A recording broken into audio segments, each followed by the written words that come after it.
Welcome to a short demonstration of the MessageLabs archiving service appliance setup wizard. This wizard will automatically run the first time you start your archiving appliance. To begin, read and agree to the end user license agreement. The first step in the process is to define the appliance's network settings. Enter the IP address, subnet mask and default gateway. Note that we do not recommend using DHCP for IP address assignment. Next, enter the DNS server address and now click Next again. On this screen, insert your customer ID. MessageLabs will have sent this to you by email separately from the appliance. If you have multiple locations, they will have been entered by MessageLabs at the data center during configuration and will populate this drop-down menu automatically. This info is pulled from the network assessment document you completed. Give the appliance a name. You should name the appliance something descriptive and intuitive. Enter the appliance's serial number from the white barcode label on the back. If this is the first appliance you have installed, the encryption key stage will differ from the illustrations shown, and you will be prompted to create the key that the appliance will use to encrypt and decrypt your email.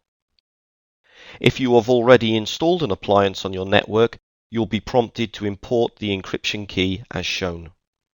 The Active Directory configuration stage allows you to enter the account information which the appliance will use to connect to the network. You should have already created this account on the Active Directory as part of the setup instructions contained in the administration guide. First, you need to specify if you are working in a single or multi-domain environment. Next, enter the domain controller name or IP address. For multi-domain environments, this must be the global catalog server. Finally, enter the domain, username and password for the journaling mailbox.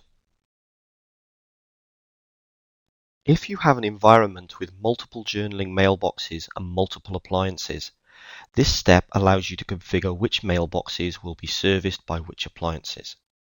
First, enter the host name or IP address of the Exchange server which holds the journaling folder you want to service.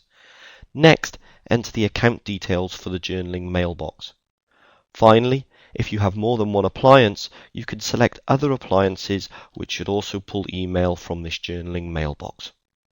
This final screen in the setup wizard allows you to select which archiving tasks you want the appliance to carry out.